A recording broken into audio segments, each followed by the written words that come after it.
Question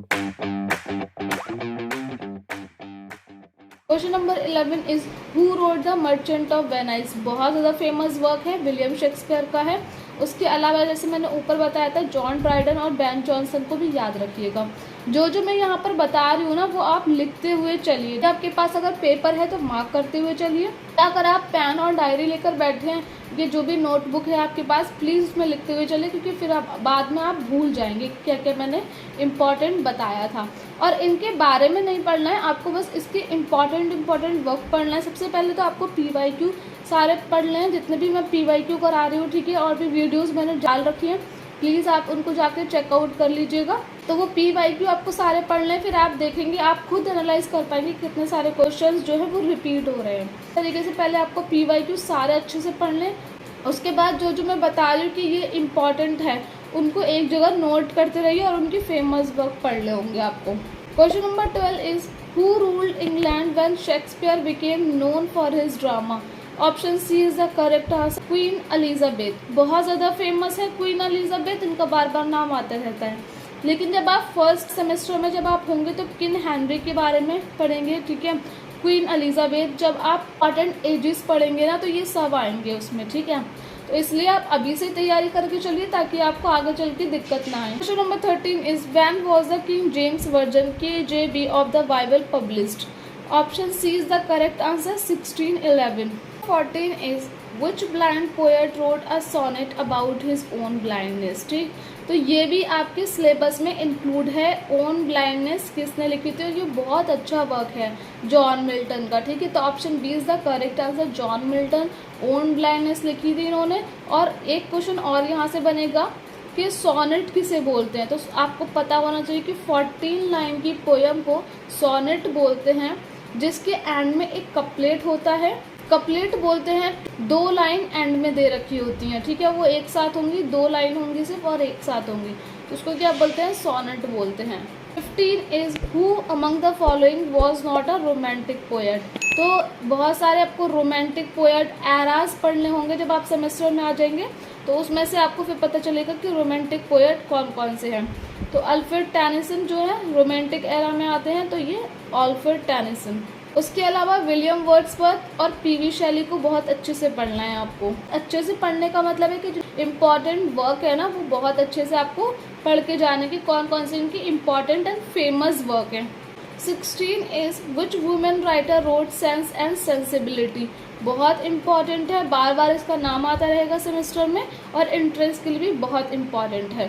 A is Jane Austen. उसके अलावा Mary शेली बहुत इंपॉर्टेंट है, और एमिली ब्रॉन्टे का नाम बार बार आता रहेगा। 17 is what was the real name of George Eliot. B is the correct answer, Mary. उसके अलावा तो यहाँ पर बस चार्लोट ब्रॉन्टे का बार बार नाम आता रहेगा। बस आप ये क्वेश्चन याद रखिएगा, हो सकता है कि रिपीट हो जाए। 18 is who wrote the poem in memoriam on the death of his friend.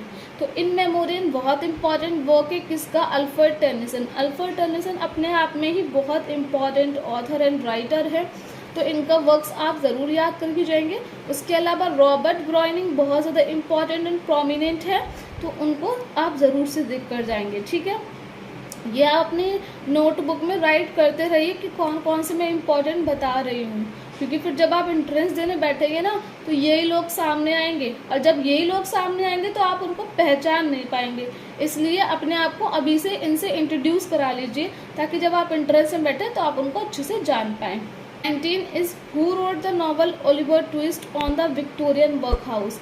Oliver Twist बहुत इंपॉर्टेंट है, और किसने लिखी थी, चार्ल्स डिकिंस ने, ठीक। यहाँ पर सैमुअल रिचर्डसन का बार बार नाम आता रहेगा। 20 is who wrote A Passage to India.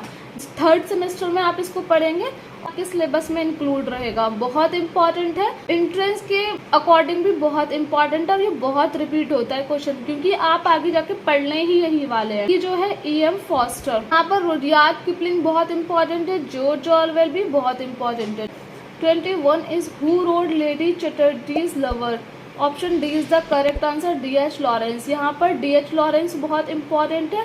Virginia Woolf, James Joyce का बस बार बार ऑप्शंस में दिखेंगे आपको, और E.M. फॉस्टर्स तो मैं ऊपर बता चुकी हूँ कि बहुत इंपॉर्टेंट है। तो देखिए 22 is who wrote the return of the native.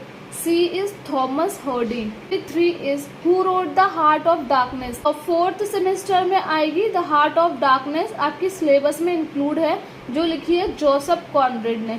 तो जाहिर सी बात है कि जो जो आपके सिलेबस में इंक्लूड है, जो आप आगे जाके जिसको पढ़ने वाले हैं, तो वो तो आपके एंट्रेंस में पूछा ही जाएगा, क्योंकि एटलीस्ट आपको नाम तो उसका याद होना चाहिए, किसने लिखी है वो याद होना चाहिए, तभी आप पूरी हार्ट ऑफ डार्कनेस सिलेबस में जाके पढ़ेंगे। ध्यान रखते हुए चलिए, जो जो मैं बता रही हूँ इम्पॉर्टेंट है, क्योंकि ये आपके आगे सिलेबस में है, इसलिए ये यहाँ पर बहुत ज़्यादा इम्पॉर्टेंट है, इनसे बार बार सवाल आते हैं। 24 है when did Rabindranath Tagore win the Nobel Prize for literature? 1913। अब तो ये लिटरेचर से ही क्वेश्चन आ गया, और रविंद्रनाथ टैगोर तो बहुत ज़्यादा इंपॉर्टेंट है, जीएस में बार बार रिपीट होते हैं, है ना, तो और इसमें भी आ गए हैं, तो फटाफट से देख लीजिए। 25 is for which book did Arundhati Roy win the Booker Prize? सबसे पहले तो एक क्वेश्चन यहाँ से बनेगा, अरुंधति रॉय पे वेरियस बुक्स हैं। आप जब अगर आप एएमयू की भी तैयारी कर रहे हैं, या आप बीए ऑनर्स इंग्लिश के अलावा किसी भी एंट्रेंस की तैयारी कर रहे हैं, तो Arundhati Roy books and author में बहुत ज़्यादा इंपॉर्टेंट है, और रविंद्रनाथ टैगोर जो हमने पीछे कवर किया था वो भी बहुत ज़्यादा इंपॉर्टेंट है। तो आप दोनों की जो बुक्स एंड ऑथर में आप ज़रूर देख कर जाइएगा, और जो जो भी इनको नॉवल प्राइज़ है, जो भी प्राइज़ मिले हैं, आप उनको ज़रूर से देख कर जाइएगा कि कौन से ईयर में इनको प्राइज़ मिले हैं। ज़्यादा नहीं होंगे, इससे 1-2 सवाल आने की जरूर चांस है। Option D is the correct answer, God of small thing. ये एएमयू बीए ऑनर्स में भी बहुत रिपीट होता है क्वेश्चन, और भी कई सारे में बहुत रिपीट होता है।